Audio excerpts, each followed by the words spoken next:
Welcome in for the first official NFL mock draft here from us over at FSE. Full disclaimer, we're not NFL draft analysts, but we're going to have a lot of fun. It is Combine week. We are getting players starting to come into Indianapolis over the next couple of days. We're going to have testing this weekend. Going to be a lot of fun. So we're going to get things kicked off here with our first official mock draft. We're going to do this kind of what we think will happen, not necessarily what we would do. And we're going to have a lot of fun with this one. We're going to go probably more in depth on the fantasy players naturally than we are on the, edge rushers and things of that nature, but going to be more so a fun exercise. Don't get too serious in the comments. Don't be like, they would never pick this player.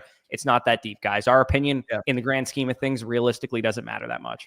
Yeah, like full disclaimer, like Corey was saying, we are a fantasy football channel. If you guys maybe got recommended this on your feed, maybe you're more of an NFL perspective type of fan. We are a fantasy football channel. So like Corey said, naturally, we're going to spend some more time on, the wide receiver picks, the quarterback picks. Who knows? Do we see one running back go in this round, 2, 3? We don't know how many are going to go in this first round, but at the end of the day, we're just having a ton of fun.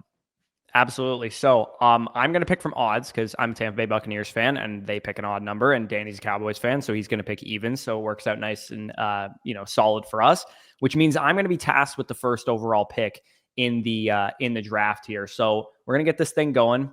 I am of the opinion that this quarterback class is not that great. The NFL knows it's not that great. So I don't think that a lot of these teams are going to be excited to hit the button on Cam Ward or Shedeur Sanders or whatever other quarterback you think should go in the first round, especially with these top two stud, blue chip guys with Travis Hunter and Abdul Carter. From everything that I've heard, everything that Tennessee has really said, it sounds like they're not going to pick a quarterback first overall. In my mind, they might bring in competition for Will Levis in free agency. Maybe they sign Justin Fields. Maybe they bring in a Jameis Winston. Maybe they make a trade for I know a lot of people love Joe Milton or something like that. I like Sam Howell still in Seattle. Yeah, they could bring in some competition. Maybe they bring even a Russell Wilson or something like that. We have no idea. My opinion is this. They're going to take the best player on their board, and it is not going to be a quarterback. And in my mind, it's going to be Abdul Carter, because Abdul Carter makes their defensive line a real strength on their roster. Do you look at the Tennessee Titans roster right now and see any conceivable strength at any position? It's, nice little running back core you got there. You got a couple of receivers. You got a couple pieces on your offensive line, a couple pieces here and there.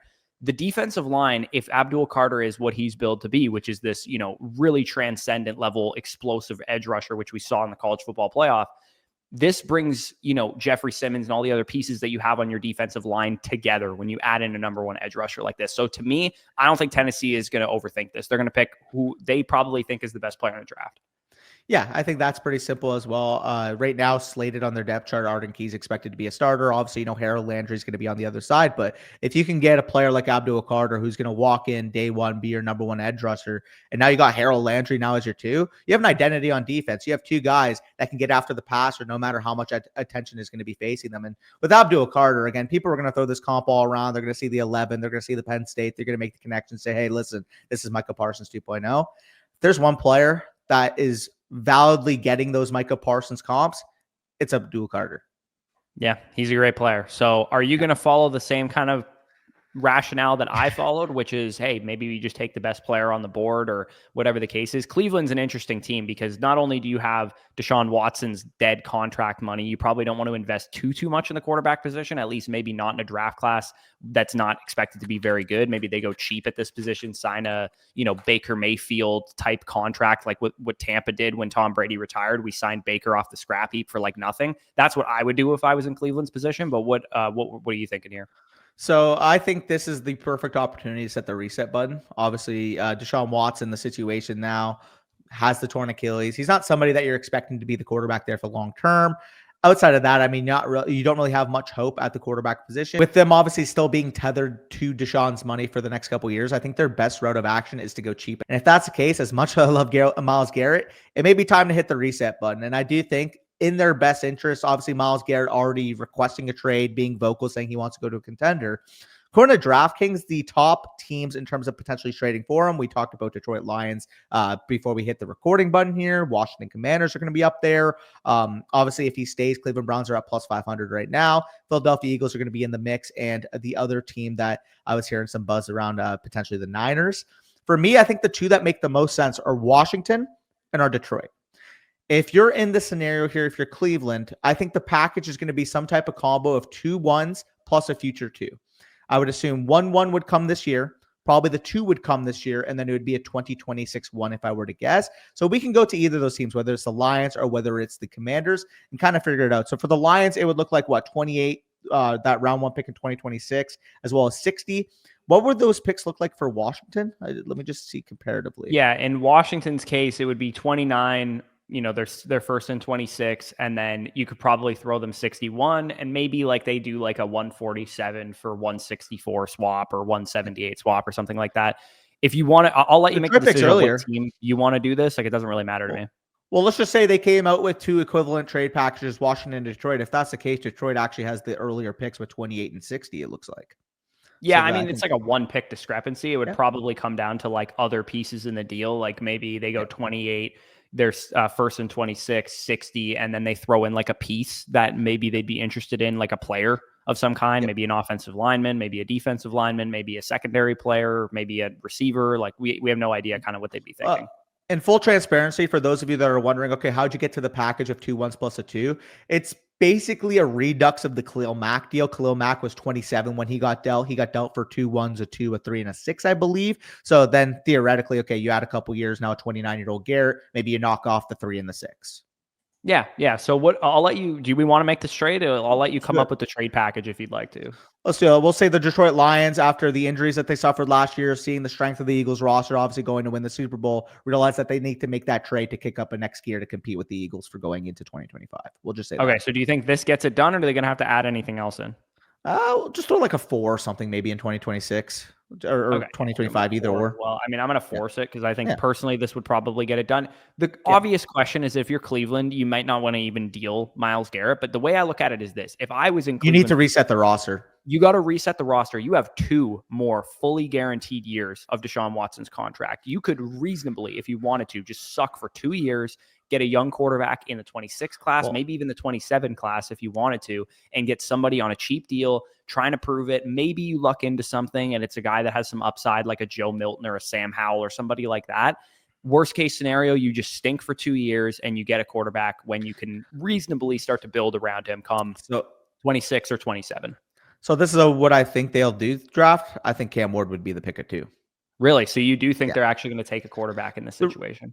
I just don't think they can convince their fan base to run it back with the quarterback situation that they have. And if the fan base, I mean, Cam Ward's a divisive quarterback. The lows are absolutely low. You can look at him and say, okay, he's a raw quarterback, struggles at times with inconsistency in terms of his accuracy, sometimes invites more pressure than he needs to. But he has the natural playmaking chops that you want from the quarterback position. And your comp was Jordan Love. My comp was Sam Darnold. Sure, both flawed quarterbacks. But if you're Cleveland and you need a quarterback that you can convince your fan base is the franchise guy for the next 5+ years, I think Cam Ward's the guy in this class. Yeah, here's the bottom line. If you think Cam Ward's the dude, you take him. It doesn't matter where your roster is. It doesn't matter who your other quarterbacks are, your dead money, whatever. In an ideal world, he's not like, you don't think he's that dude, so you can stink for a year. But Kevin Stefanski may not have that much time, to make those decisions. Like, they might need to, like, not need to win. If Cleveland's ownership is convincing they need to win, but like be competitive and like show some signs or whatever, he might be like, we need some injection of excitement for this franchise, and a young quarterback could do that. I personally, long term, wouldn't want to do this because the other thing is too, like, think about where Washington is as a franchise right now. You just hit on a young quarterback. Now you have the money to build around said young quarterback. If you're Cleveland and you do hit on Cam Ward, you won't really necessarily have the money. For a year. Yeah, for a year. But like, you want to get that process going right away. You know what I mean? That's why I think 26, better quarterback class, have a chance to get 1 year off the books from Deshaun Watson, maybe cut bait with him, get him out of the building altogether. And then you add in an Arch Manning or a Garrett Nussmeier or Drew All or whatever quarterback ends up emerging kind of as the top guy. For what it's worth, with the luxury of where we are, like looking from the outsider's perspective, I would agree. Like, if I was Cleveland personally, I would tank another year. But then we also have to think from a front office perspective, from an ownership perspective. You want to keep those fans engaged. If you see a quarterback that you believe can be your franchise guy, which I think Cam Ward, in the eyes of maybe even half the league, could very well be that guy, I don't see them passing on him. Yeah, no, I don't disagree with you. I think they would definitely probably heavily weigh those factors for sure. So I'm on the board with the Giants here, and I think it's very obvious the direction that they should go here. I Go know, ahead. I know a nice little pathing. I mean, we talked about it a little bit going off camera, but there's a lot of buzz right now between them and a certain Los Angeles Rams quarterback. Yeah, there's definitely talks that it sounds like the Giants are very interested in Matthew Stafford. I think regardless if Stafford is the quarterback Three of the won't be Giants involved. or not, the pick would be Travis Hunter in my mind, because Agreed. Travis Hunter fills what I think, like it says quarterback, tight end, DB is their biggest needs. To me, DB has like been a problem for them for like 4 years. And obviously Look at their the division tackles and their too. offensive line has been a little bit a problem too, but you invested a lot in that position. Try and coach it up, try and get what you can out of a lot of those players.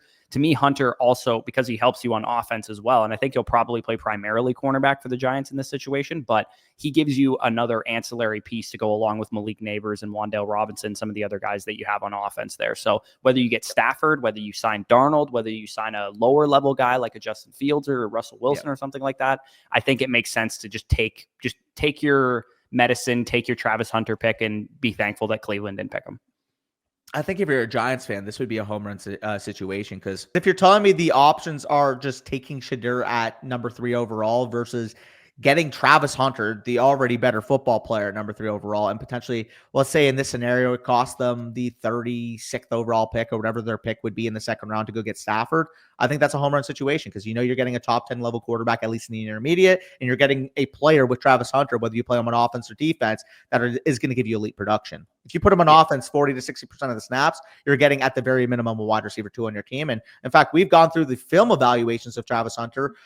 I personally actually had a higher grade on Travis Hunter, the receiver, than I did on Malik Neighbors. Now, you obviously had Malik Neighbors a little bit higher, but just goes to show you the level of talent we're dealing with here with Hunter. Whether he's a number 1 on your team or a number 2 because you have Malik Neighbors, you're improving your passing game and now also getting a quarterback that can take advantage of that. Yeah, no, absolutely. There's like 3 or 4 factors that would go into this decision. Number 1, maybe Cam Ward was their guy and he was selected 2nd overall. Number 2, maybe you get Stafford or a veteran quarterback. Number 3, Hunter's the best player on the board. You just take Hunter. And also too, like, you got to just think about building up playmakers on this roster, because right now you're just kind of lacking playmakers. And especially when you can kill 2 birds with 1 stone, like Hunter is, where you can use him on both sides of the ball, it makes a lot of sense there. So I think the Patriots would be absolutely ecstatic to get Travis Hunter on their roster. But what do you think they're doing here? So I said run to the podium pick. I actually think 2 guys in particular would be the biggest consideration, and they're actually the 2 guys at the top of the board. If you want to take a BPA type of approach, I think you can say Mason Graham, generational defensive tackle, is going to be a stalwart in that interior for the next 10 plus years. He would be a home run here, but if I'm looking at what Drake May showed me this past season without a true number 1 wide receiver on his team, and now you can take Tet McMillan and delegate everybody else's duties down a notch. I think the best way to look at it is even in an NBA lens. We've seen multiple times in basketball where maybe a player is a little bit too overhead of their skis as a number 1 option on a team. If you bring a true superstar, true number 1 option, and now he has to take on number 2 duties, ultimately we see that actually work out a lot more on that team, because a lot of times if you're overcasting a player for more than they're capable of doing, you're not going to get the best of that player. But now if you're getting Tet McMillan to play your number 1 wide receiver spot, a guy like Demario Douglas is going to look better as the number 3 there in the slot. You're going to have multiple options, being able to at least not having to be relied upon as the number 1 true outlet in this offense. The Hunter Henry, for example, now he doesn't have to function as the number 1 threat. He could just be that supportive tight end piece, which is probably what they signed him to begin with. So with Tet McMillan, again, I think he's a Drake London plus type of prospect. You also had that comp on him. And in fact, your grade on him was even higher than mine was. Yeah, no, I really do think he can be a stud. And especially a quarterback like Drake May, who trusts his abilities, trusts his arm, trusts his receivers. Like you saw that a lot in his sophomore season when he had Josh Downs, who was like very clearly his best receiver at North Carolina. He can trust his number 1 dude. And with McMillan, you have the size, you have the athleticism. Apparently people are split on how fast he's going to be and what kind of athleticism he's going to have. I think he's going to surprise people at the combine with how athletic he actually is, like especially relative to his size. Well, I mean, the verts are going to be phenomenal. I don't know if anybody's actually expecting him to jump low, but I mean, the guy's going to be a 38 plus inch vert. The guy's a freak athlete in his own right. But I mean, he's 6'5", 215. If you're saying, oh yeah, he's not fast, he's not going to run a 4.41.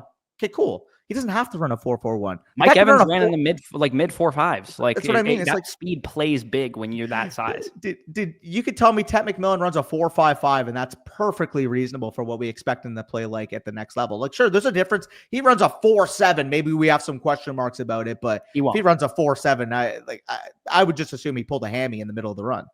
Yeah, he's going to run 4.51, 4.52 or something like that, which is going to be totally fine speed for that. Lamb ran a 4.51.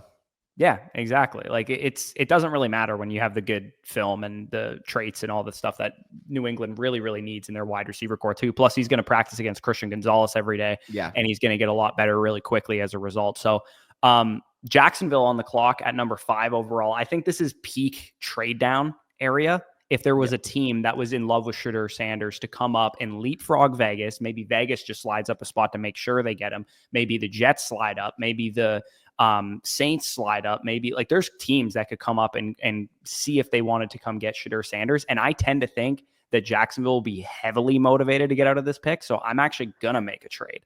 And someone is going to come and leapfrog the Las Vegas Raiders for Shedeur Sanders. And for the second year in a row, they're going to be potentially left holding the bag at the quarterback position. And the Saints are the ones. Do I want to do it? I do want to do it. The New Orleans Saints are going to come up and leapfrog because I think very clearly that the lack of verbal commitment on Derek Carr from Kellen Moore in his like opening press conferences is pretty telling to me. We've heard rumors that he might be on the chopping block, heard rumors that he might be on the trade block, whatever.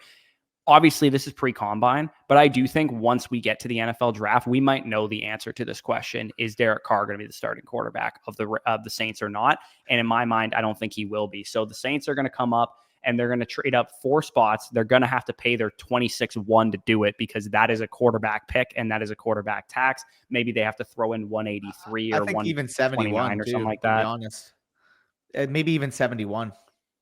Yeah, like this is what it costs, man. You believe the quarterback is that guy, and that's what you got to pay. I don't believe this is not what I would do. I don't even think Shedeur Sanders is even reasonably a good enough quarterback to go this high. So let alone paying this much to trade up for him, I wouldn't do it. But this is a predictive mock, and I do think there's going to be teams that realize this quarterback class isn't great. Shedeur and Ward are the guys, and people are going to go and try and make a move if they don't get Ward. There's one other factor here too. The Jaguars are going to need this type of package to move off of 5 because otherwise the Jaguars can just say, hey, you don't want to come up? Mason Graham, you're a Jacksonville Jaguar. Like that's all they need to say to New Orleans. Like pay us or we're taking the generational defensive tackle. Yeah. Again, zero chance. And I swear I didn't do this because I don't like New Orleans and I'm a Tampa Bay Buccaneers fan, but I really do think they might be motivated to go get a quarterback in the draft because they don't sound committed to Derek Carr at all, or at least the head coach doesn't sound committed to Derek Carr at all. I agree. So we'll make the pick there with Shedeur Sanders. Now, I think it would be between 2 players if you're Vegas. Obviously, you would have hoped a quarterback would fall to that spot. Ultimately, he doesn't. I think the 2 players that are the biggest consideration, they want to go Mason Graham because obviously their offense coordinator is Chip Kelly. Chip Kelly saw firsthand how much of a game record Mason Graham is in that game against Michigan this year. I can totally see them going with Mason Graham. The other name that speaks to me, Chip Kelly, the way he used those running backs in Ohio State this past year, now you're just getting a guy with Ashton Jeanty that can play both the Judkins and Treveyon Henderson role on a Raiders offense that needs a foundation next to Brock Bowers in the long term. And it would be a tough decision for me, but Pete Carroll, old school head coach, Chip Kelly, obviously an old school offense coordinator, heck, a guy that was a head coach in the league literally 10 years ago, just speaks volume to the experience in that room. I think they're going to be a running backs matter team, and I think they're going to take Ashton Jeanty here. So one of the, again, not what we would do, full disclosure. Yeah. Raiders fans will be mad, understandably. Yep. You pass on Mason Graham, I get it. I really do think there's a chance this happens because I agree. The conference call that Daniel Jeremiah was doing with the media members, it was very, very evident that DJ thinks, or maybe is hearing, that there has been a renaissance of the running back position in this mind of the NFL. All the nerds got to dunk on the football jocks for a few years there, where it was like running backs don't matter, you can get them anywhere. And then all the football bros just got excited this year when they saw Josh Jacobs and Saquon Barkley and Derrick Henry and Joe Mixon, all these guys, Pollard, switching teams and dominating pretty much from the get-go. And the running back renaissance with a class this good might happen. And Jeanty could go very high as a result. Yeah, I agree. And I mean, he's well worth the pick, honestly. Like, again, you can argue is 6 overall high for a running back? Sure. We saw Bijan Robinson go 8 overall. We saw Jahmyr Gibbs go 12 overall. And I would say Ashton Jeanty is a better prospect than Gibbs. And I think even if you prefer Bijan the prospect, I think they are at the very minimum comparable, same tier type of prospect. So yeah, sure. Mountain West, Boise State. You want to make your jokes, that's fine. You fucking led Boise State to the college football playoff semifinal. Yeah, and he beat the crap out of Oregon Quarterfinal. in that season too, and they were the one seed in the country at the time. So it's box score wasn't great against Penn State. Okay, sure, but he broke 16 tackles on what, freaking 18 carries. Yeah, no, he's insanely talented. There's no qualms with the value of the player. It's just the running back position that you'd have an issue with. I mean, you got to probably sprint to the podium and just take the best player on the board if you're the Jets. Like, I realize that they probably need a quarterback. I realize that they kind of need, maybe some more offensive line help, but brother, like, figure out your quarterback position on day 2 if you need to. If Mason Graham falls to you at 7th overall, you got to take him. You get pair Quinnen Williams with Mason Graham. Will McDonald just had kind of like a breakout season at edge rusher as well. I don't know what's going to happen with Reddick and some of the other pieces that they have there. And they have Johnson coming back from a torn Achilles or whatever, but this is going to be a ferocious defensive line with Mason Graham and Quinnen Williams next to each other. So I will make the easy pick there with Mason Graham. The Jets do strike me, though, as a team that is not going to go into the draft for a quarterback. Maybe they do. Maybe they love Shadur or maybe they love Ward or whatever, but they strike me as we're going to figure this position out in free agency, in a trade, something like that. And they also kind of strike me as the type of team that would maybe take a swing on a quarterback in the 2nd round or in the 3rd round as well. Like, maybe they take their best player available at 7, and then they take Jackson Dart in the 2nd round, or they take Jalen Milroe in the 3rd round, or whatever they want to kind of do there. Because for the Jets, like, the traditional path of getting a quarterback, paying a big guy in free agency, or drafting a guy super high, they just haven't gone well for the Jets. They might need to like reinvent the wheel here and just focus on building up the roster. Yeah, no, I would agree with that. Now I'm on the clock here at number 8. I think this is a prime trade down spot. If you are the Panthers, I just don't think there's any name that sticks out relative to the rest of the board for them specifically, other than Will Johnson is there. They could go that direction. I didn't actually see that Trevor lowered him on his big board. And I mean, to be honest, 13th overall, I think is a little low there. Honestly, I'm just taking Will Johnson here at number 8 and figuring out the rest. Will Johnson, this is a guy that we were talking about as top 2 to 5 overall pick coming into the year. Yes, sure, he had some injury issues at Michigan this year. Don't overthink him. The guy is a freak. He was a top 2 defensive player on a 15-0 national championship team. And the other guy was the guy that just went a few picks ago with Mason Graham, or the pick before actually with Mason Graham. So if anybody's going to overthink these 2 Michigan cats, I'm telling you right now, these guys are generational at their position. Yeah, I mean, let's say the full disclaimer that Danny is a Michigan fan, but they are good guys from year 1. Yeah, they are very good players. So I'll keep you to that there. There's a lot of interesting options for Jacksonville on the board. One of their biggest needs listed here is kind of like interior offensive line. I think given how Tampa Bay was able to run the ball this year with Liam Cohen, who's now the head coach of the Jacksonville Jaguars, it wouldn't shock me at all if they picked an offensive lineman and decided to just get their best 5 out there. And they might view Will Campbell, whether he's going to play tackle, whether he's going to play guard, whether some of their current tackles are going to kick inside, whatever they're going to do. I think Cohen saw specifically how important it can be to take the pressure off your quarterback and be able to run the ball effectively. And also too, like the Jags just couldn't pass protect very much at all last year as well. So again, maybe this is not the right pick, but you also netted a 1st rounder next year for trading down. So this almost seems kind of like a luxury to be able to get Will Campbell and get all the draft capital that you got to trade down. So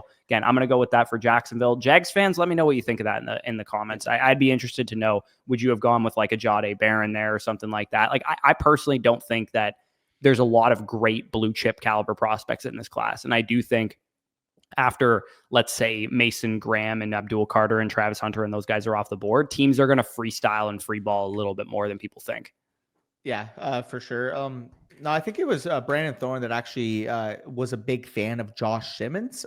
Josh Simmons, obviously tackle from Ohio State. Want to give a shout out to Brandon Thorne, one of the best offensive line evaluators there is on Twitter. In fact, I believe he does work with Bleacher Report, O-line Masterminds, Establish the Run. So just want to give him credit. One of the smartest offensive line connoisseurs that you're going to meet.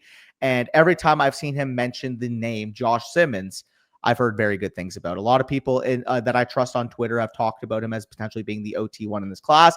Is a little bit of a concern because he did have the injury concerns this past season, but a guy that has experience playing both at left and right tackle. Obviously, if you're the Chicago Bears, you need some offensive line help. We've seen, for example, when Ben Johnson was in Detroit, how they developed that offensive line.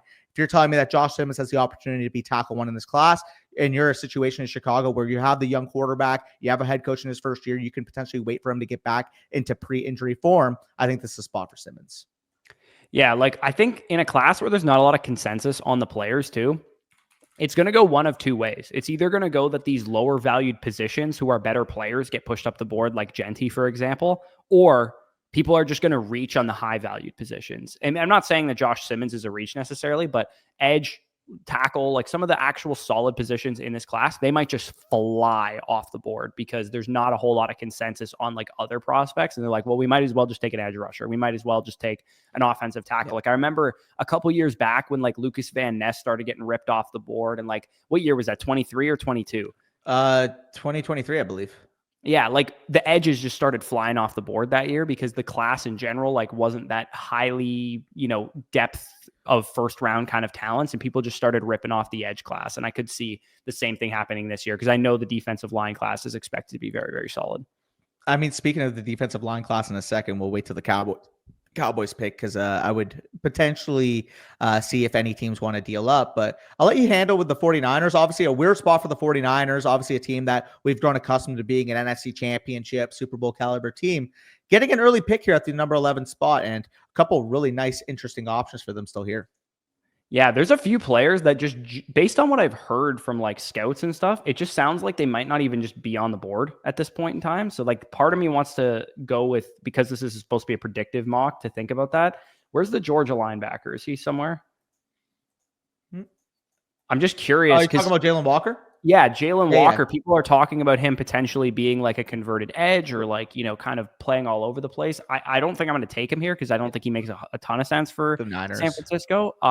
They are going to lose Dre Greenlaw by the sounds of it in free agency, but I think it's probably just too early to make that position. I'm going to do something fun because we're fantasy guys.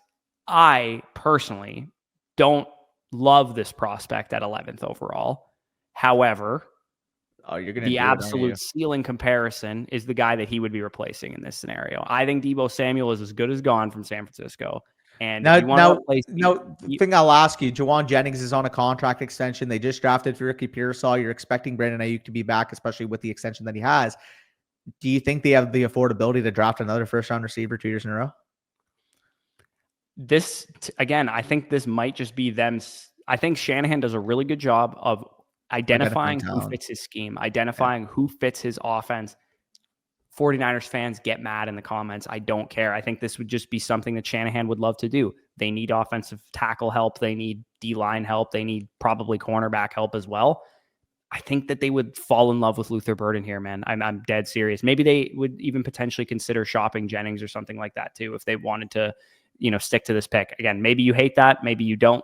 If you're a 49ers fan, I just know that Luther Burden doesn't have a single better landing spot probably than San Francisco.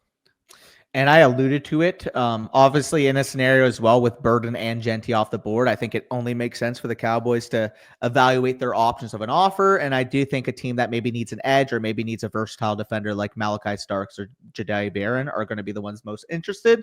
I mean, even like if some team wants to jump the Colts for Tyler Warren, I think that'd make sense because there's a lot of rumblings of them really liking Tyler Warren.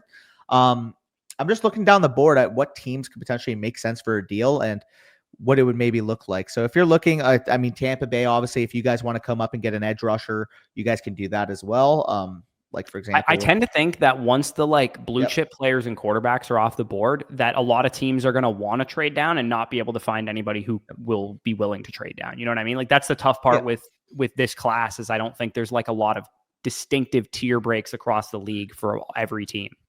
Yeah, no, I don't think that's outrageous. I do think a team would want to deal up though. Even like a team that wants to get ahead on tackle, because obviously to go off in the top 10, want to jump a team like Miami. I think that makes sense. Obviously Arizona's still there. Who do you want to trade with? If Arizona wanted to jump Miami, and then it would cost probably a 1 and a 3 to get that done. For maybe Dallas goes back at 5. Probably for Banks or for Membu, I would say one of those two. Okay. I Because I've been mean, hearing a lot of buzz on those guys. my opinion is that you're forcing a trade because you don't like the board as a Cowboys fan, but we can make it work if you want. I just think the offensive line is going to be prioritized because of the class. Okay. So we want to do 78 and 16? And maybe throw them back 169 because it's a 4 pick. Okay. Something like that. Yeah, and we won't go to outrageous. It's like we won't make it, a team trades down fucking 2 times. Like, no, like if we trade down once, that'll be the trade in a mock. But yeah, I think they would come up and they get Banks. I personally do. Okay. So in that scenario, you drafted Paris to play left for you. I guess Jonah Williams, I think, was their right tackle last year. They'd probably have to roll with Banks at the right tackle spot, or Banks can play inside as well. Like he's really the type of player that can play all 4 spots on the offensive line. And if you're Arizona and you want to develop that offense, I think he'd be perfect for them. Yeah, I think that would make a lot of sense. The Dolphins, in my mind, when I watched Miami this year, because I had Devon Achane in our flock league, so I was watching this team very, very closely. They just couldn't run the ball, man. Like they couldn't, like in between the tackles, up the middle, they could not run the ball. Losing Robert Hunt and other pieces that they lost from the 2023 season really, factored in. Again, I'm not up on this offensive line class. Like we're fantasy guys. I'm not out here grinding tape of, these guys. No. It doesn't appear, I'm going to go on Trevor's opinion here. It doesn't appear that there's a guy worth this pick. From the offensive line. I know Membu's been getting some buzz recently. People have been talking about him as like a top 20-ish type of guy. The direction I'm going to go is that Javon Holland is a free agent, and Malachi Starks I have seen quite a bit of, and I've seen some absolutely ridiculous plays that he's made, including the one-handed interception against Clemson. So I'm gonna roll with Starks. You're gonna replace Javon Holland. I know it kind of sucks when you like lose a guy in free agency and then you kind of just replace him in the draft and you didn't really get better as a team.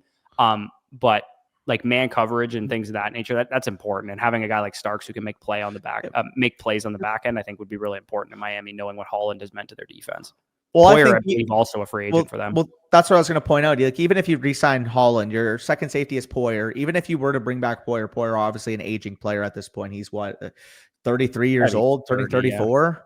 So it's like, even if they were to re-sign Holland, it's like you can make the case that Malachi Starks, if he's the best player on the board and you can pair him with Holland for the long term, I think that'd be a good pick. But I think this is a run to the podium spot for the Colts. Now, obviously, when we did our own evaluations, we actually liked Colson Loveland more than we did Tyler Warren.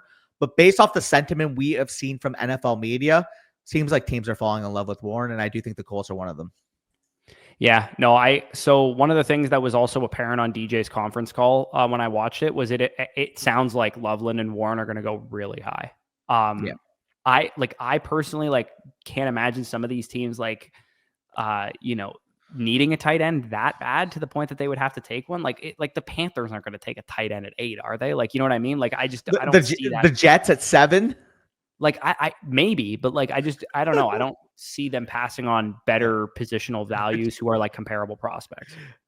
If the Jets were keeping Rodgers and you took a tight end at 7, okay, you get a weapon for Rodgers. If you're moving off from Rodgers, what is the point of drafting a tight end at 7? Genuinely. I mean, tight end, especially if it's Loveland, tight ends take a little bit of time to develop, and maybe you get a quarterback in free agency or late in the draft that you want to kind of help build around. I don't know. I just tend to think that these tight ends are going more in the teens and maybe early 20s than they are in the top 10. Can I make one suggestion here? You don't have to listen to it at all, but if there's anybody that's going to be the Jalen Walker fit, I think it's Atlanta. Georgia kid as well. Yeah, I think that's a good shout for sure.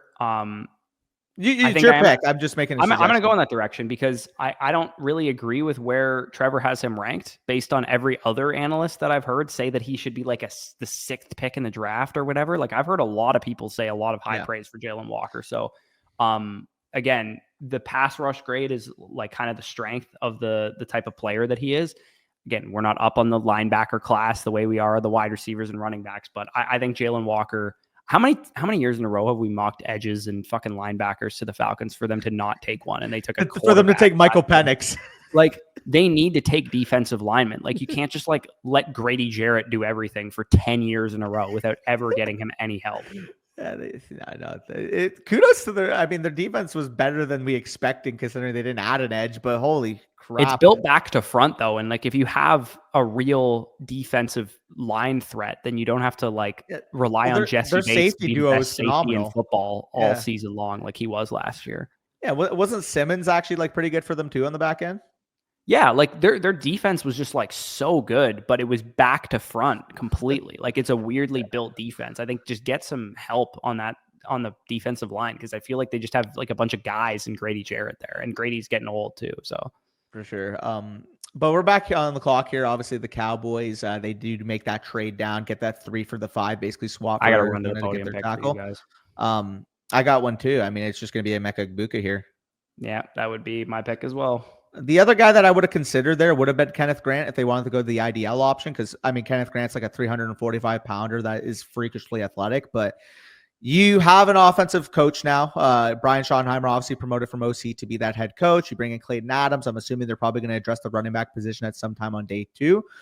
But when you got Egbuka, a guy that can seamlessly enter as your number 2 receiving option, obviously you need another guy next to CeeDee Lamb to really form a competent offense. I think you got to take him here. And with Egbuka, I mean, we've both been extremely high on him. Actually, you're even higher on him in terms of his film grade versus where I was when we did our draft guide. But I think at 16th overall, you can get a guy. I mean, you comp to Olave plus the Yak. I think that'd be a phenomenal home run fit. Yeah, like I'm gonna be perfectly honest with you there. I don't think anybody's trading up with you guys at 12. I don't think the board. I think the tackles are gonna fly, man. Maybe, but I would have just taken Egbuka at 12 if I were in your spot. Yeah, and they definitely could have, but I also think the tackle run is going to start. In fact, I don't expect this to be the last tackle that we've seen off the board in the top 20. I think at least one more is going to go, but I'm just kind of foreshadowing where I might go with one of my next few picks. Yeah, no, that's fair. Bengals have wide receiver listed as the biggest need. Chase and they're signing Higgins back. I think both of them are going to get re-signed this offseason. I do think we are not ripping these edge rushers off the board fast enough, to be honest. So, I don't know what's going to happen with Trey Henderson. I have no idea if they're going to try and trade him. I have no idea if they're going to try and get whatever they're going to do. They got to take an edge, in my opinion. Specifically, there was 3 guys. I forget the third, but the 2 that I remember that have been talked about as potentially character concerns from DJ were Mike Green and were Walter Nolan. They're the 2 guys that he expects potentially to, or it wasn't DJ. I know there was a report out there that those 2 guys were a little bit concerning because of character development. So really, okay, I haven't heard that. I've seen that posted. Green. There's some cases apparently dating back on both of them. Again, I can Lance Zierlein was the one who said it. Apparently. Okay, it was Zierlein. Yeah, my fault. Yeah. Again, we have no idea what Mike Green's character is. We're just a bunch of guys on YouTube. But I tend to think that Mike Green will go this high because I think he's expected to test pretty well, and he had a good Senior Bowl, and teams really seem to like stuff like that. So I'm going to go with Mike Green here. Whether, again, the edge is a huge need for Cincinnati because maybe they figure out a deal with Trey Hendrickson, but my mind, like Cincinnati is too cheap of a franchise to re-sign Higgins, Chase, and Trey Hendrickson in one offseason. I think somebody will either get shafted as that they get traded away or they don't get re-signed or whatever the case is. And I think it might be Hendrickson. So we'll see what happens there. Yeah, for sure. Now we're on the clock here with the Seattle Seahawks at number 18. And I also think this could be a potential tackle spot. Obviously for them specifically, when they are fully healthy, you know, Charles Cross and Abraham Lucas are going to be their starting tackles. The problem with Abraham Lucas in particular is that he has missed time these last couple of years. So that's something to monitor. Maybe they want to bring in an extra guy that can give them tackle reps, but potentially slide into guard year 1 to replace Anthony Bradford. The guy that I'm looking at now, he is a little bit smaller comparative to the rest of the tackles, but I know I've heard a lot of good buzz on him. 90.4 PFF grade this past year, predominantly a right tackle. But like I said, at 6'3", 314, I can see some teams maybe viewing him more so as a long-term guard. And I'm looking at Armand Membou. And I think if you're Seattle, you have to improve the validity of that offensive line, especially to run the Clint Kubiak scheme. And I think Membou is a guy that I've been hearing a lot of buzz as a top 20 guy. So they're going to roll with Membou here? Yep. Okay, sounds good. All right, we're on the board with my Tampa Bay Buccaneers. There's 3 prospects that I've seen mocked very consistently to Tampa Bay. Emeka Egbuka, who's off the board, and they're not going to take a receiver. I promise you. McMillan? Chris Godwin is going to be back for Tampa Bay. So I think receiver is just out the window. There's no way they're going to take a receiver. The other 2 that I see very often are either of these 2 edges, James Pierce or Shamar Stewart, or Jihad Campbell. And I think that Todd Bowles is going to love Jihad Campbell because he's got a very diverse skill set from what I've seen and what I've read about him. He's the type of defensive player that you can be very creative with. And selfishly too, I think Bowles is one of the few coaches that gets the most out of players like that. Like if you think about like an Isaiah Simmons coming out of Clemson or whatever, I think Bowles would have had a field day with him versus like the Giants and the Cardinals or whoever else he's played for. Didn't really know how to use him properly. Whereas a guy like Jihad Campbell, I mean, Levante David is old as hell. He's still playing well, but he's like year to year at this point. We don't even know if he's going to be back. You had the biggest liability linebacker in the entire league last year with KJ Britt. Couldn't cover anybody on the back end. And aside really from run support, didn't really do much as a pass rusher or a blitzer. So for me, I think the linebacker position, if I'm Tampa Bay and I'm running the organization, and I know how Jason Light thinks. He's been the GM of my favorite team for 10 years. He always doubles up on his biggest weaknesses from the year before. So they're going to probably sign a linebacker in free agency and draft a linebacker at some point. They're probably going to sign an edge rusher and draft an edge rusher. Then they're probably going to sign a number 2 corner and draft a number 2 corner. So whether it's edge, linebacker, or corner, I think that will be the position they go with. They could have gone with Jahdae Barron or one of these guys too. I just tend to think that the linebacker, green dot energy, if Levante isn't there, especially, which he might not be, he might retire this year. You need that. You have to replace that to me. I actually love this pick for you. I mean, like you said with Todd Bowles, he's going to see a 6'3", 245-pound downhill linebacker that can fill his gaps, but also a guy that actually graded well from a coverage perspective. 80.1 PFF coverage grade, 30 coverage stops, which is the most amongst linebackers with 300 plus snaps. On top of that, we also see some alignment versatility. 637 of his snaps in the box. He's going to be your box linebacker for the most part. We also see 112 snaps on the D line this year. So that if he can give you plus snaps as a coverage guy, it's obviously he can give you that downhill ability between the tackles. But he also has the versatility to play 100 snaps on the defensive line, which all I'm hearing right now is he's just going to be what you guys envisioned Devin White becoming. Yeah, you're not allowed to say that name anymore. Sorry. For Tampa Bay Buccaneers fans. But yeah, that Devin White just he didn't have his head screwed on straight. He could have been one of the best linebackers in the league, and he thought he was after like 10 snaps of his preseason. So that's what happened to him. And he was great for our Super Bowl run. I'll always be appreciative of that. But he just did not have his shit together. So Denver, you're on the board with. I feel like everybody and their mother just wants to run Colston Loveland into this pick. But are you going to go in that direction? Are you going to maybe go in a different direction? What are you thinking here? I think if you're at this spot with Denver, there's a first 2 rounds that I think everybody's going to have mocked here, and I actually think is probably the favorite option for them to go. It's going to be Colston Loveland at 20, and then they're going to try to get Treveyon Henderson in the second round because we've already heard reports that Sean Payton needs his joker in this offense. And we also know that they need another established weapon in the receiving game after Courtland Sutton. Colston Loveland has the opportunity to be your classic number 2 receiving threat in the offense, number 1 tight end on your team that you can completely structure your passing game around. And I think if they see Loveland at number 20 overall, he's not going to make it to 21. Yeah, I don't disagree with you. I think that's very possible that they go in that direction. Again, Loveland and Warren, I think this is about the range that they should go. People are saying they're like the 7th and 8th best player in the draft. That's fine if that's your opinion. I still think tight ends tend to slide a little bit, even if they are really good prospects. I mean, did anybody think Brock Bowers would go 13th overall in the draft last year? I didn't. No. I thought there was no way that the Jets would pass on him. I thought there was a chance that he went, top 10 or whatever. Like to me, it's surprising that he went 13th overall. And if he's going 13th overall, that means Warren and Loveland are not going higher than him, at least in my opinion. Yep. Agreed. So I'm on the board with the Steelers here. A couple of different things that they could do. We don't know what they think of George Pickens at this point in time. Do they want to, because he's going to need to get extended pretty soon. And Pickens, the way that he is and the kind of head case of a player that he is, maybe he's on the trade block. We have no idea. What I think they're going to do is address the wide receiver position because I believe the Steelers are going to either run it back with one of their 2 starters from last year, whether it's Fields or Wilson, or make a play for Matthew Stafford. I think that's their quarterback. There's 3 quarterbacks that they're going to be in on. I don't think Sam Darnold will probably be on their radar too much because he turns the ball over, and that's not really Mike Tomlin's kind of style. I think they'll love them some Matthew Golden personally. They love their route runner types. They had Antonio Brown for years, Deontay Johnson after that. They like route runners, and Golden just fits.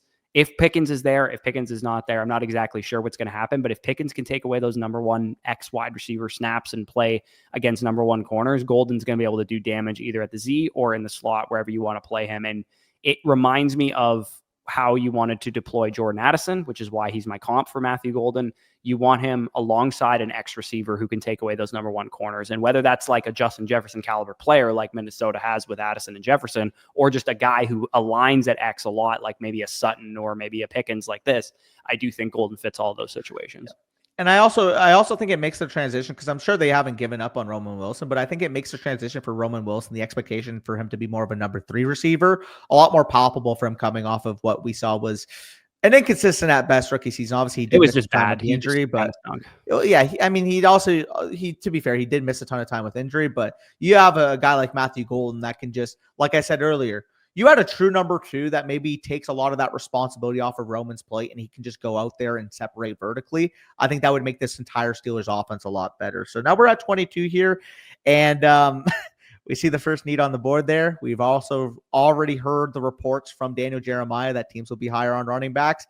This is actually the fit that he had in his mock draft, but plug in Omar Hampton. I want to see Omar Hampton. I want to see Omar Hampton behind that Chargers offensive play calling. Greg Roman, Jim Harbaugh. You get your physical back that can do everything on all 3 downs, man. I think it's a match made in heaven. Yeah, I mean, I don't disagree with you. I think they might cut bait with some of their expensive defensive players, Joey Bosa being one of them. And I think it's actually kind of expected that they will. So I probably would have gone with James Pierce there, or Shamar Stewart or somebody like that. But yeah, definitely. Stewart or Grant was interesting. Stewart or Grant, I was considering. Yeah, for sure. There's definitely a possibility that they go in that direction. They're like, you know what? We just want an offensive playmaker. I tend to think, and maybe it's copium because I love this player, I tend to think they're actually just going to re-sign J.K. Dobbins and maybe draft a guy on like round 4, round 5 or whatever to go along with him. Yeah, maybe like a Damian Martinez. I don't know, though. I mean, if there's one team that I trust Daniel Jeremiah having insight for, it's going to be the Chargers. That's a good point. Yeah, he does cover the Chargers professionally, so that's definitely a good point.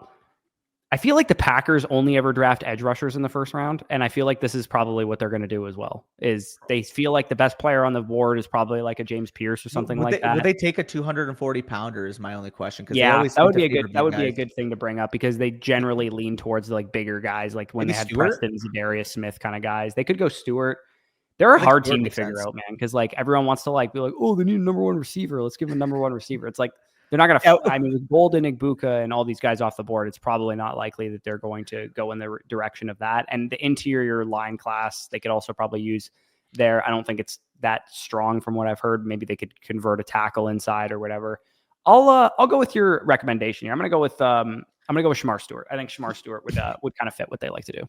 He is a prototypical Green Bay edge. He's about 290, freak athlete, can contribute on both run and pass downs. Now, obviously, his pass rushing is a little bit raw at this point, but when you're getting that multiple ball clay that can move the way he does at 6'6", 290, I mean, I've heard people say he's a top 10 player in this class. So if you're Green Bay and you're on that valuation, you're thinking, oh, I can get a potential top 10 guy at 23. I think they would salivate at that opportunity. And I mean, speaking for Minnesota, I think this is a run to podium pick as well. They're not going to take a running back here. I do think on day 2, they can consider that option, but I do think with 2 off the board, I don't think they're going to be wanting to take the 3rd by 24. I think the guy that sticks out to me, a guy ranked number 14 on that board there, is Kenneth Grant. Kenneth Grant, like I said, 340 pounds, freak athlete. People are going to say Mozzie Smith. I get it because he's a big D tackle from Michigan. Grant's so much better than what Mozzie was. So much better. Yeah, a lot of I know a lot of people when they watched Mason Graham and Kenneth Grant stand kind of like side by side, they were like, "Oh my God, Mason Graham is like half the size of this guy." Grant's huge. Yeah, Grant is a massive dude. I mean, obviously Graham is just more of like a finesse type of DT, anyways. But yeah, Grant is just he's a big dude. He can plug up the running holes for you and all that kind of stuff. And we know sometimes reinforcing your strengths is a good way to approach the draft as well. And the Vikings were nearly impossible to run the football against last year, so definitely makes sense for them. I think that the Texans are praying to the heavens that Igbuka or Golden makes it to them. And I don't think either will, because there's enough wide receiver needy teams in front of them that they might need to like trade up to do that or whatever the case is. So I think I'm going to go maybe with like the boring thing and just go with like a prototypical like defensive player for the defensive head coach. Or maybe I roll with like, they're a hard team to figure out because they actually have like a pretty good roster on defense, like complete wise. Like they don't really like, it's not like they absolutely need a number 2 corner, absolutely need another edge rusher or whatever, because they have Grenard and they have. I think I just sniped you hard on Grant. Yeah, probably actually. If anything, Grant would have been the guy that they would have gone with. I'm gonna go in the direction maybe of one of these interior offensive linemen guys. Again, full disclosure, you guys can yell at me in the comments. Like, I don't know much about the offensive line class because we're fantasy Zabel's guys. expected to play center.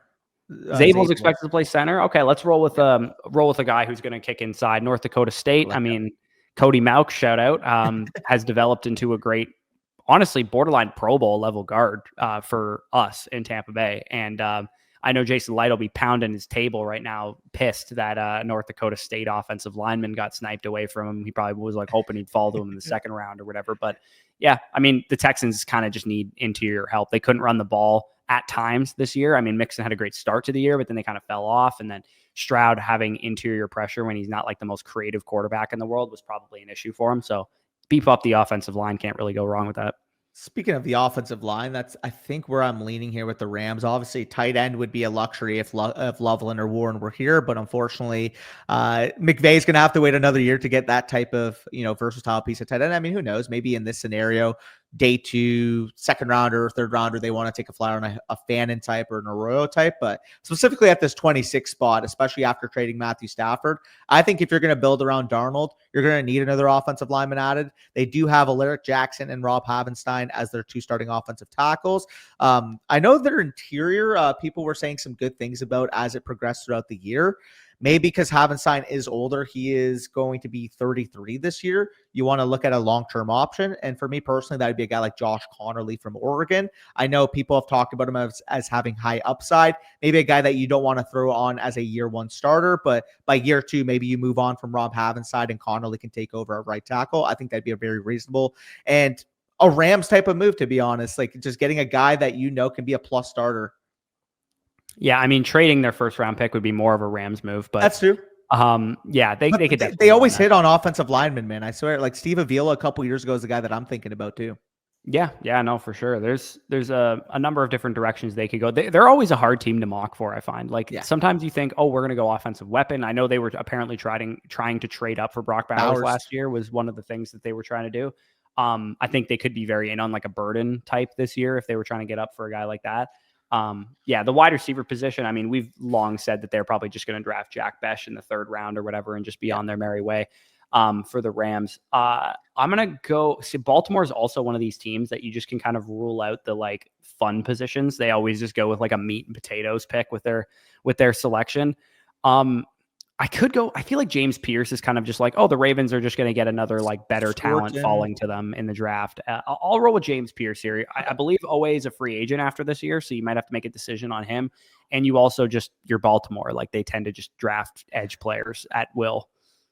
Yeah, I mean, speaking of just kind of like a run to the podium situation, like if you're Cleveland, if we look at the depth chart on their defensive backfield, like you could theoretically say, hey, with Ward, with Delpit, with Hickman, with Emerson, with Newsom, that we're set. But I think at this point, especially when you're a young team trying to turn over the roster with a franchise quarterback, it's all about identifying talent, especially on rookie deals for the long term. And if Jediah Barron falls to you at the 28th pick, like the guy's got all the traits to be the Brian Branch. Why did we overthink him player of this class?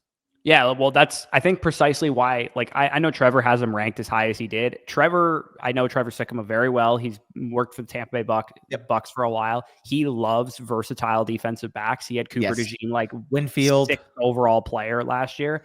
I don't think Jahdae Barron's going to go as high as he's projecting, just because I think a lot of teams will view him as like a big nickel. Like Lance Zierlein has him comped to Tyke Smith, who the Bucks drafted in the 3rd round last year, and he might not run the fastest either. He's big and he's physical, and as a Texas fan, I saw quite a bit of Jahdae Barron. He's got good ball skills and stuff like that, but I think the ability to hang one-on-one in man coverage with receivers who have some speed to him might be a bit of a problem for teams thinking that he's like a top 10 player in the draft or whatever. So, like you said, Ward, like for what it's worth too, like Denzel Ward has said, like if Garrett's gone, I'm gone. Like it's possible they would trade both of them if Garrett gets traded, which that's how they got this pick. Yeah, that would actually make a ton of sense. Yeah. So I'm on the board here with the Commanders, one of these teams that really could go in a number of different directions. You're at a point now where I think the primary goal has to be to build around your young quarterback, right? Like I think we would all agree that that's the right decision to make if you're the Washington Commanders. We don't know what that means exactly as far as, are they prioritizing offensive line help? Are they prioritizing receivers? Are they prioritizing, maybe they address the running back position at some point? Like this is a class that has a lot of great running backs. Brian Robinson struggled to stay healthy last year. Austin Eckler is obviously older. I'm going to do something fun here because I don't think that there's a receiver really worth this pick. Like I like Jaden Higgins. I like Elikai Manor. I like Trey Harris, especially as a fit for Washington.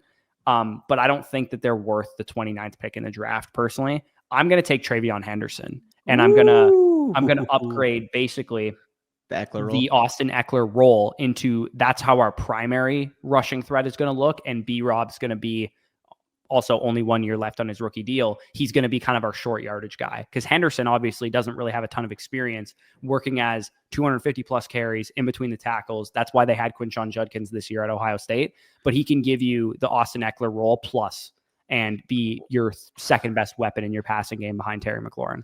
Well, it's as simple for them as, okay, we got one of the most freakish movers at the quarterback position. That's probably a 4.3 speed guy if he were to run a 40. Now let's just get a running back that can threaten 4.2s.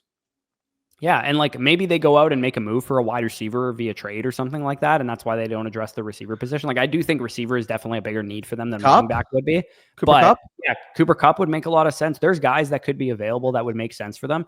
And also, again, after the 2022 season, they don't have any running backs under contract. Like they actually, like this is a great running back class. Like why not dip into this class and ease in Treveyon Henderson a little bit more? I think people from like a fantasy lens might not think that Brian Robinson's at risk of losing his job, but I would not be shocked if they address the running back position in the first 2 rounds.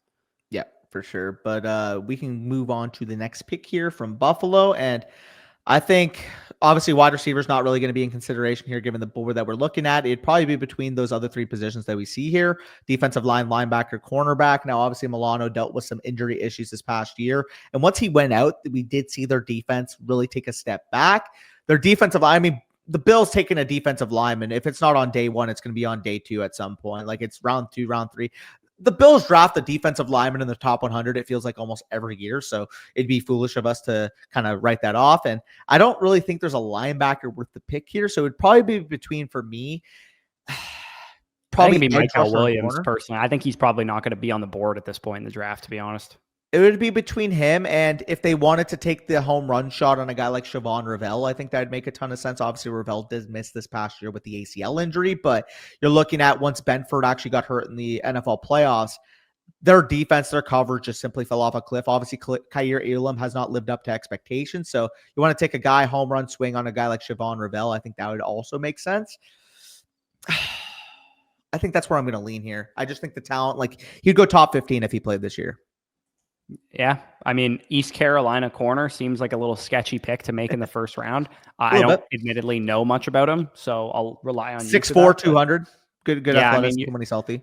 So you're talking about like what Zion McCollum represents for us, for example, which is size, speed, athleticism, probably, but you need to develop him kind of thing. That's what Zion has become for the Bucs. People were calling him shutdown corner this year. They never threw at him, opposing teams. People were calling Ravel going into the season as like the Quinyon Mitchell of this class if he had stayed healthy. Right. Yeah, that makes sense. Yeah, or like maybe a Reek Woolen type as well, given the size. I'm going to go, I think you mentioned Walter Nolan could slide because of character concerns. I think this is where he's going to be, the slide's going to end because the Chiefs, other than Chris Jones, who's old, and, we don't know how much time he's got left in the league, their defensive interior could maybe use a little bit of beefing up as well. So I'll roll with Walter Nolan. The Chiefs also kind of feel like the type of team that kind of just goes edge or offensive lineman when all else fails. So that would make some sense. I think this is the slam dunk pick of the draft and also kind of classic Eagles to get a Georgia player sliding to them at a value that probably shouldn't be available. I was going to say between Michael and Nick Stewart, and one of them is going to be an Eagle at this point. When we're looking at their edge depth, for example, rotation, just in terms of their overall defensive line, obviously Milton Williams is a defensive tackle, but he is a free agent. He's probably going to sign upwards of $20 million per year somewhere. We do know that a guy like Brandon Graham has been hurt, not really reliable in that regard. Like 36 years old also. And while Nolan Smith, for example, really showed out in the playoffs, the Eagles, what we know of them for doing is even when they don't have a weakness up front, they'll address it regardless because they want to keep a strength. And I think if they view a Michael Williams and Nick Skorton at this point of the board, 32 overall, they're not going to pass on one of them. Now, Michael, obviously a little bit less production, but we do have the Georgia lineage there. Jalen Carter, Nolan Smith, obviously coming from Georgia. Nick Skorton, a little bit more of the, we know what we're getting from him at this point, but we don't necessarily know what the athleticism is going to hold. If you're the Eagles and you know you can develop defensive linemen, just take Michael. Yeah, exactly. That's pretty obvious fit for me there, especially to knowing that you signed Bryce Huff. Like nobody seems to care that Bryce Huff was like just one of the biggest whiffs in free agency that you'll ever see. Was inactive for the Super Bowl after being paid like extremely highly, and they essentially moved off of Hassan Reddick to give Bryce Huff that money. And he was pretty much useless this year. So obviously they do have somewhat of a need at the edge position alongside Nolan Smith. And Nolan Smith too, like I think it's pretty clear that he is going to be somewhat of a sub package edge rusher to some degree, and not play like all three downs. So we know the Eagles, what they like to do. Well, and I know real quick, there's going to be Eagles fans looking at that saying, well, we have Jalix Hunt, for example, that can fill in. And it's like, if he's your fourth guy and you add a third in the draft, and now you have, a rotation of Sweat, Nolan Smith, insert, for example, Michael Williams in this example here, plus a Jalix Hunt. I mean, like I said, the Eagles want to keep a strength. And if they know their defensive line is as dominant as it has been, there's no reason to not keep building it. Yeah, and Sweat's a free agent too, so it's possible that he moves on to a different team. Okay, so let's look over the mock again. We're just going to kind of recap this. We go Abdul Carter at the first overall pick. You see Cam Ward was the second pick there with Cleveland. We did end up making a trade involving the Browns and the Commanders for Myles Garrett. That was the Commanders giving up 2 1s and a second, and then I think maybe something later on. And the Commanders end up, or sorry, not the Commanders, sorry, the Lions. The Lions were the ones that made that trade at 28th overall. So they trade basically out of the first round entirely. And then Jahdae Barron was the pick for Cleveland there. And then you see, the rest of the picks here. What was, I'll let you go. What was your favorite team fit kind of pick that we made here? Just in terms of like a fantasy, we could do a fantasy perspective plus a real life fantasy and then non-fantasy here. I mean, the low bearing fruit here, obviously it doesn't really matter where Jeanty goes, but I do think the Raiders are one of the plus spots, especially with Chip Kelly coming over. But if we got 22nd overall to the Chargers of Marion Hampton, the guy would be quite easily the consensus 103 in your rookie drafts. Yeah, I think that would probably be the case. I know 49ers fans are going to hate it, but I think the easy slam dunk best fantasy fit is Burden to the 49ers, especially assuming Deebo Samuel is no longer on the team. Again, I get you drafted Pearsall. I get you have Jennings and he's on an RFA deal or one more year on his contract or whatever. Ayuk coming off of the injury. You can never have too many receivers, especially when you're about to pay your quarterback too. You're probably not going to be able to keep Jennings around long term. And frankly, I just don't think that Ricky Pearsall is well suited to be like a number 2 receiver long term. I think he probably needs to be an ancillary piece. With all due respect, though, if they took him in the first round, I'm assuming they probably have higher expectations than like at least just being a number 2 receiver. But no, he's probably going to be Deebo. Like they're hoping he's Deebo for the next 6, 7, 8 years. Potentially. But I mean, like we'll just say in that scenario too. I mean, I think Washington, for example, would make a lot of sense. Like maybe Washington sent their 4th rounder to get Deebo and then they added treveyon Henderson. They're like, this is the crown jewel of our offense now. Like we added a guy like Deebo to be the number 2. Now we add another 4.2 speed running back here. Like we'll just say he got traded to Washington in this instance. Yeah, no, that makes sense. I think my favorite non-fantasy fit is probably, I'm just going to go with my low-hanging fruit of, I think Jihad Campbell would be excellent on Tampa Bay. So I'm going to go with the easy one there. I think versatility-wise, you can use a guy that can play down edge rusher. You can play him at coverage linebacker. We need a linebacker like that. That's what Devin White was supposed to be, and he didn't turn into that. Yeah, and I'll say out of the non-fantasy fits, if I'm looking across the board here, I mean, I do think Kelvin Banks would make a ton of sense to Arizona. Same thing with Josh Simmons to Chicago. They're 2 teams that need offensive line help in a massive way. Jalen Walker obviously gives an identity to that Atlanta defense, a guy that can rush the passer, but also a guy that can play off ball. And they just need playmakers on that defense. And Jalen Walker could very well be their team captain on defense for the next 10 years. So I think that would make a ton of sense. And I mean, aside from that, I just think a lot of the picks are really good fits for where we kind of had them coordinated. Yeah, the other honorable mention there would be Mason Graham beside Quinnen Williams would be absolutely devastating. So how do you block that?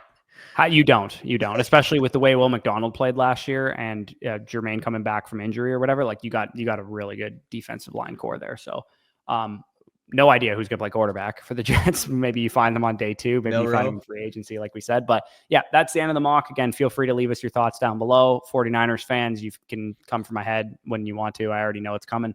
But yeah, let us know what you guys thought. If you are fantasy players, check out the rest of our content. Check out our draft guide. We do have our rookie draft guide, top 30 super flex 1 quarterback rankings for fantasy prospects only, obviously.